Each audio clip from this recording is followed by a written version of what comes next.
Halo teman-teman semuanya, kembali lagi ke channel YouTube saya ya di sini ya. Hari ini kita akan membahas tentang bagaimana kita ingin membuat EC2 instance ya melalui AWS atau Amazon Web Service. Tapi jangan lupa teman-teman, jangan lupa untuk di like ya. Kalau di subscribe ya opsional aja nggak masalah gitu ya. Tapi untuk di like jangan lupa ya teman-teman ya. Oke, sekilas saja ya, sekilas saja tentang uh, EC2 instance ya. EC2 instance bisa kalian teman-teman lihat di alamat ini aws.amazon.com/id/EC2. Ini kalau untuk yang berbahasa Indonesia ya. EC2 atau kepanjangannya dari Elastic Compute Cloud adalah layanan web yang memberikan kapasitas komputasi yang aman dan berukuran fleksibel di cloud, terutama di uh, Amazon di sini di Amazon Web Service. Jadi nanti di sini untuk EC2 nanti kita akan memiliki gitu ya, kita akan memiliki suatu virtual mesin ya, suatu virtual mesin yang bisa kita gunakan untuk proses komputasi apapun. Misalkan contohnya ingin membuat suatu web server di sini ya, juga bisa di sini ya. Itu sekilas saja tentang apa itu EC2 ya. Seperti itu.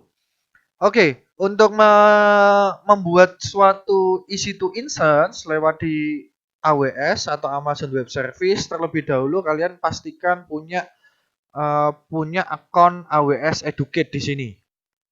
Ya, punya akun AWS Educate, kemudian jangan lupa kalian login.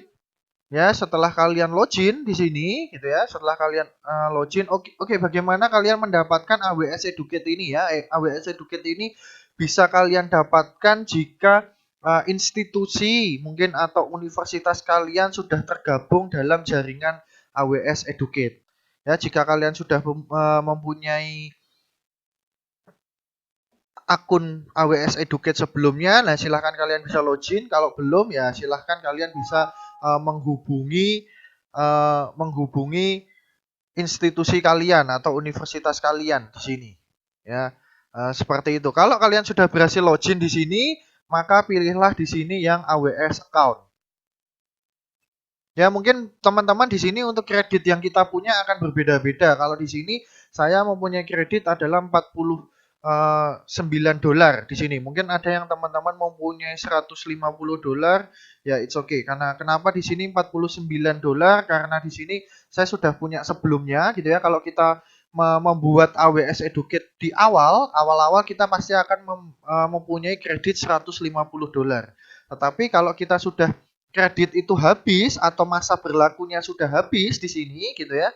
Kredit yang kita miliki kan karena kredit ini kan ada batasannya ya, ada tanggal kadaluarsanya di sini. Kalau misalkan dilihat punya saya ini kadaluarsanya adalah 14 Agustus 2021, masih setahun lagi di sini.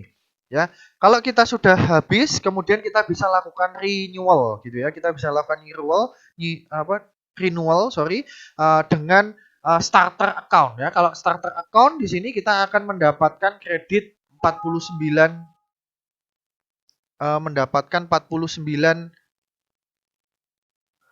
dolar di sini ya. Mohon maaf jika tadi ada tampilan-tampilan sedikit error terkait dengan grafik di komputer saya ya, teman-teman ya. Nah, seperti itu gitu ya. Jadi ini yang diberikan secara free oleh Amazon. Jadi ini kita manfaatkan dengan sebaik-baiknya. Kecuali kalau kalian ingin berlangganan, ya silahkan kalian bisa daftar ke akun yang lebih profesional dengan memasukkan kartu kredit dan seterusnya. Ya. Setelah kalian masuk ke sini AWS account, ini ada kalian klik di sini untuk AWS Educate Starter Account.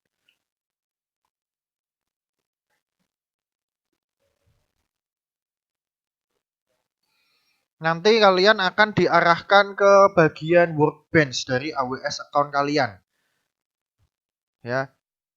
Kemudian kita klik AWS Console di sini.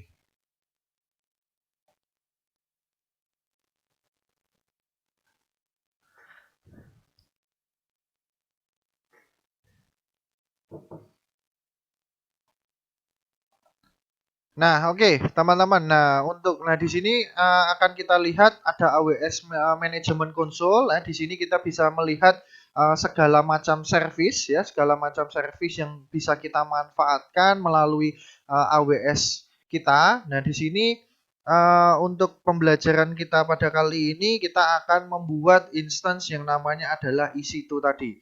Jadi dari all services ini kita bisa lihat di sini ada EC2, ini tinggal kita klik saja.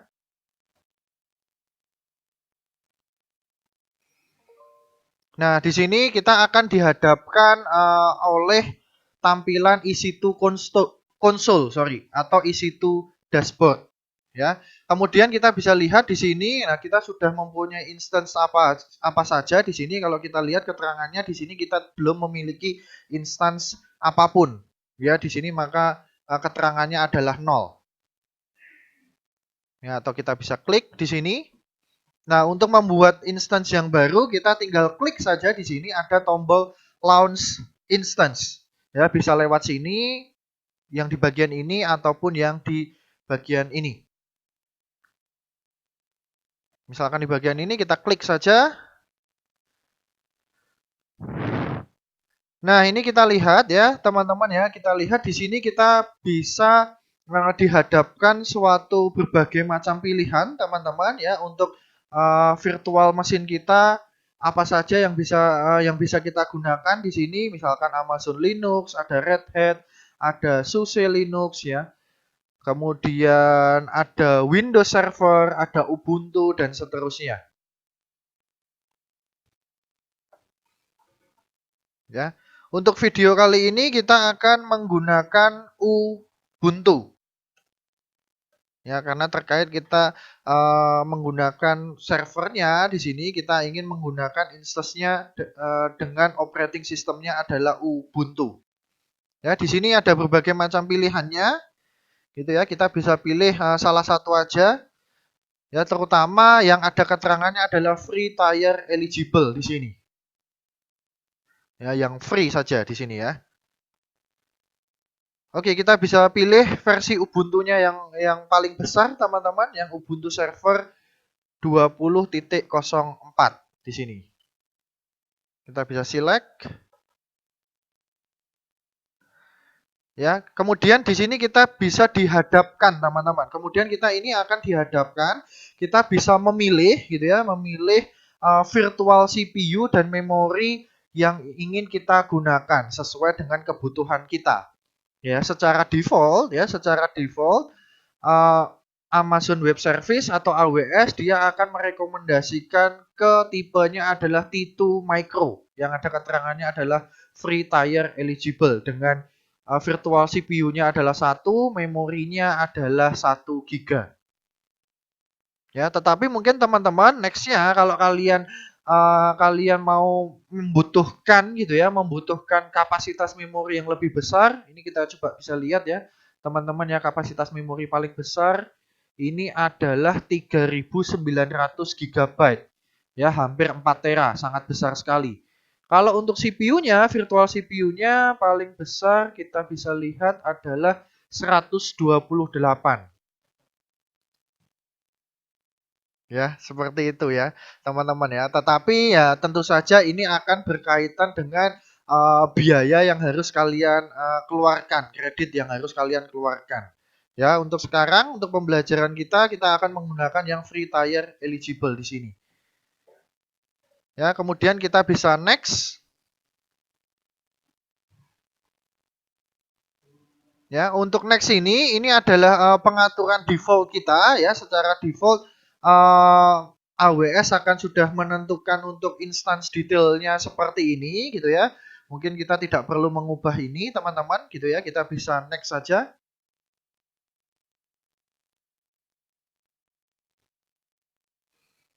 Nah, ini juga teman-teman ya, ini untuk instance kita gitu ya, instance kita nanti untuk kapasitasnya itu berapa. Kalau tadi itu yang 1 GB itu maksudnya adalah RAM-nya ya teman-teman ya, memori itu maksudnya adalah RAM-nya. Nah, Oke, teman-teman, kalau untuk yang 8 GB ini itu adalah ya semacam harddisknya gitu ya, harddisknya apa namanya kapasitas penyimpanannya ya maksimal adalah eh, secara default, sorry bukan maksimal ya, tetapi secara default adalah 8 GB. Tetapi kita bisa meningkatkan itu sampai 30 GB seperti keterangan yang ada di bawah ini ya. Jadi bedakan ya kalau memori tadi yang sebelumnya di proses sebelumnya yang virtual CPU dan juga memori itu adalah satu maksudnya adalah berarti memori yang digunakan atau RAM yang digunakan secara virtualnya adalah 1 GB. Sedangkan secara defaultnya, nah ini kapasitas untuk penyimpanannya adalah 8 GB untuk virtual mesin kita ya. Kemudian kita bisa next. Nah tag ini fungsinya untuk ini sebagai sebenarnya baik juga kalau kita menambahkan tag di sini agar kenapa? Ini untuk sebagai identitas ya, identitas dari instance kita ya agar nantinya mungkin lebih mudah dicari di sini.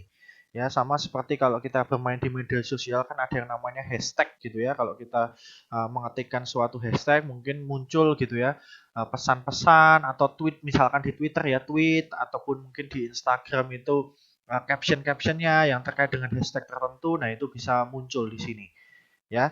Untuk tag ini memang ini berpasangan ya teman-teman ya, ada key-nya, ada value-nya ya. Key ini kan adalah indeksnya, value-nya ya nilainya apa. Nah, misalkan contohnya di sini kita mau membuat suatu web server ya, menggunakan virtual mesin kita ya dari Ubuntu tadi. Misalkan key-nya adalah server, value-nya adalah HTTP. Ya, misalkan kita tambahkan lagi di sini eh, misalkan untuk OS-nya. Nah, OS-nya misalkan OS-nya tadi adalah Linux. Kemudian versinya atau distronya, sorry. Untuk distronya misalkan Ubuntu. Ya, kemudian kita bisa next di sini. Ya, selanjutnya adalah ini pengaturan untuk security group ya terkait dengan firewall rule yang kita inginkan ya secara default di sini virtual machine yang kita miliki atau instance yang EC2 instance yang akan kita miliki adalah dia hanya terbuka untuk protokol TCP terutama untuk prosesnya adalah di sini SSH ini secara defaultnya. Nah, portnya ini juga diberikan secara default oleh AWS ya. Kemudian ini adalah IP public ya, teman-teman ya. 0.0.0 ini maksudnya adalah ini bisa diakses virtual mesin kita atau instance kita bisa diakses secara public nantinya melalui SSH. Gitu ya. Karena kita di sini membuat suatu web server, maka di sini kita perlu menambahkan rule lagi di sini. Kita harus membuka untuk yang HTTP ya. Misalkan kita bisa pilih di sini HTTP. Nah, ini HTTP secara defaultnya ya portnya akan 80 di sini. Ini public ya, sudah public di sini. Kemudian kita ingin instance kita atau virtual mesin kita bisa di-ping dari luar. Maka di sini kita harus menambahkan lagi di sini untuk membuka ya, membuka ICMP untuk IP versi 4-nya. Ya, kemudian jangan lupa di sini ya karena ini mau dibuka secara publik ya, kita bisa copy paste saja di sini, teman-teman. Ya, agar dia bisa di-ping secara publik di sini. Ya, kemudian ini ada security group name ya. Security group name ini bisa kita berikan ini secara default seperti ini ya. Kita bisa memberikan ini agar nantinya jika kita mempunyai instance lain yang memiliki rule-rule yang sama seperti yang kita buat ini, jadi kita tinggal memanggil security group name-nya. Nah, misalkan kita di sini mau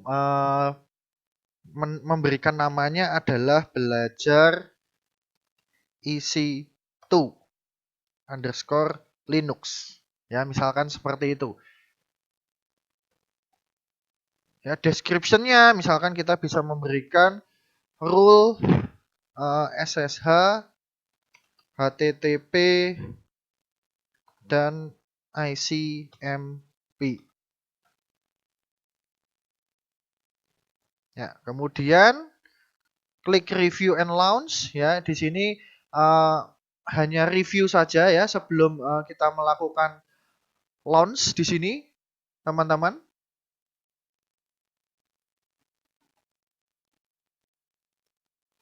Nah, saat kita melakukan ngeklik launch di sini, maka kita dihadapkan dengan key pair di sini. Ya, key pair ini berkaitan dengan nanti adalah private key dan juga public key. Ya, kalau private key itu nanti akan disimpan di sisi kita. Ya, nanti fungsinya nanti untuk private key itu agar kita bisa melakukan koneksi atau bisa melakukan SSH dari luar untuk instance yang kita miliki. Ya, untuk dari public key-nya nanti ada di sisinya dari AWS di sini. Ya, kalau kita sudah mempunyai key pair sebelumnya, ya bisa kita mempunyai key pair sebelumnya, kita bisa memakai key pair yang sudah ada. Kalau belum, kita maka pilih yang create new key pair di sini. Ya, kemudian kita bisa berikan nama, misalkan apa ya? Belajar _AWS. Ya, kemudian kita klik download key pair-nya.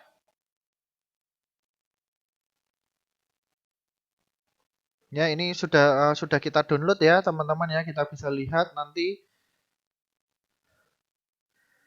kita buka file key pair kita.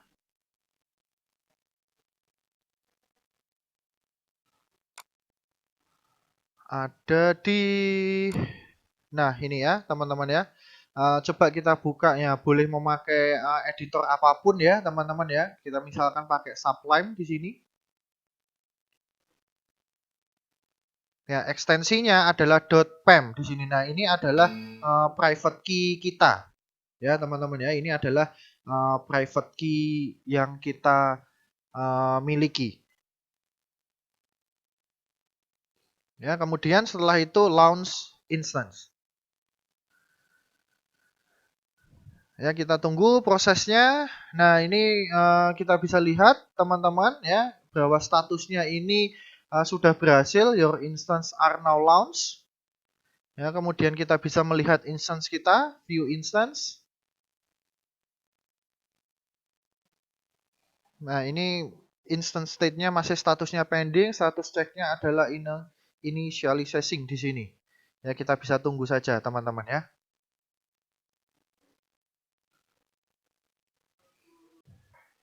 Oke, teman-teman, setelah EC2 instance kita sudah running, status check-nya sudah oke, maka di sini kita akan mendapatkan public DNS dan juga IP public 4 kita di sini gitu ya. Nah, kemudian kita coba ingin melakukan ping di sini ya ke EC2 instance yang sudah kita buat. Ya, caranya mudah sekali teman-teman, tinggal kita copy saja ya. Untuk ini ya IP public versi 4-nya kita copy ya. Teman-teman tinggal buka command prompt-nya, kemudian langsung ketikkan ping dan juga alamat IP-nya di sini. Ya, kita lihat di sini, nah ada keterangannya reply ya, berarti artinya adalah kita berhasil mendapatkan balasan atau kita berhasil masuk ke EC2 instance yang kita buat. Ya, kemudian bagaimana kalau kita mau melakukan SSH, teman-teman ya? Bagaimana kita ingin melakukan SSH di sini? Kita bisa melakukannya dengan software karena EC2 instance kita OS-nya adalah Linux. Ya, sedangkan ini contoh yang saya berikan adalah komputer PC saya ini OS-nya adalah Windows, maka untuk bisa melakukan remote SSH di sini kita menggunakan satu bantuan software yaitu namanya PuTTY. Ya, mungkin bagi teman-teman ada yang sudah pernah mengenal, kalau ya ada yang belum, ya silahkan bisa di-download PuTTY-nya, kemudian diinstal, kemudian bisa dibuka di sini. Oke, kita coba ya, buka PuTTY. Tapi awalnya kita buka dulu yang PuTTY Gen atau PuTTY Generator di sini. Ya, kita mau melakukan load terhadap file private key kita tadi ya dengan ekstensi .pem. Ya, setelah nanti kalian misalkan di sini buka ya. Nah, di sini ada successfully import private key-nya, oke. Kemudian kita bisa simpan save private key-nya. Ya, ini sebelumnya sih saya sudah membuat ya, tapi nggak apa-apa, di sini kita override aja di sini. Ya, save. Do you want override? Yes. Ya, setelah itu kita bisa close, teman-teman. Kemudian kita buka putih lagi, tetapi yang untuk fasilitas SSH di sini. Mohon maaf, yang ini ya. Putihnya ya. Oke, kemudian untuk IP address-nya, ya IP address-nya sesuaikan saja ya, sesuai dengan IP publiknya yang kita punya di sini. Portnya masih ingat ya, teman-teman, waktu kita buat tadi adalah portnya adalah 22. Nah, kemudian jangan lupa kita harus melakukan load private key-nya. Jadi dari kita bisa masuk ke SSH ini, kemudian out. Ya, kemudian kita klik out, kemudian di sini ada keterangan private key file for authentication, kita browse saja, kita cari tadi yang namanya adalah belajar_aws tadi, ekstensinya adalah .ppk di sini. Oke, kemudian tinggal di open. Ya, ini login S-nya di sini gitu ya, login S-nya secara standar, kalau kita menggunakan OS-nya adalah Linux, kebetulan tadi distro-nya adalah Ubuntu. Jika di AWS berarti loginnya, username-nya adalah Ubuntu. Nah, maka di sini kita bisa lihat ya, di sini bahwa kita sudah terhubung ke instance kita, ya. Terutama ini terhubung dengan CLI atau command line interface-nya dari virtual mesin kita atau EC2 instance kita, yaitu Ubuntu di sini. Ya, itu ya teman-teman ya. Sekilas bagaimana tadi sudah saya tunjukkan ke kalian bagaimana cara melakukan ping ke EC2 instance kita, kemudian kita melakukan SSH melalui software putih di sini. Oke, di sini teman-teman tadi kita lihat bahwa kita akan mendapatkan kredit ya teman-teman ya, kredit dari AWS ada yang $150, kalau di tempat saya $49 atau $50 ya. Agar walaupun kredit itu sebenarnya gratis, didapatkan cuma-cuma dari AWS, tapi kita harus memanfaatkan itu dengan sebaik-baiknya ya, agar kredit kita tidak berkurang di sini teman-teman, kita harus stop dulu di sini instance yang kita miliki. Caranya gampang, tinggal klik kanan aja pada instance yang kita miliki, kemudian instance state, kemudian stop. Ya, kemudian di sini yes, stop. Ya. Nanti saat kita menjalankan ulang ya, ya tinggal klik kanan saja pada instance yang kita miliki, kemudian instance state, kemudian nanti start di sini gitu ya. Nanti kita akan mendapatkan IP public yang berbeda lagi dari sebelumnya. Ya, seperti itu kira-kira teman-teman bagaimana cara membuat EC2 instance dengan atau virtual machine di AWS dengan OS-nya yaitu adalah Ubuntu ataupun Linux. Dengan Windows juga bisa teman-teman ya, silahkan kalian bisa mengeksplor lagi gitu ya, service-service apa yang ada di AWS, instance apa, OS apa yang bisa dijalankan melalui EC2 instance ini, ataupun mungkin bukan hanya EC2 instance tapi mungkin service-service yang lain di sini. Oke, teman-teman, sekian video yang saya berikan, semoga bisa kalian pahami, bisa kalian praktekkan dengan baik teman-teman. Jangan lupa untuk like video ini gitu ya. Kalau jika saya ada kesalahan, mohon maaf yang sebesar-besarnya. Oke, terima kasih teman-teman. Sampai jumpa lagi di video pembelajaran yang lain.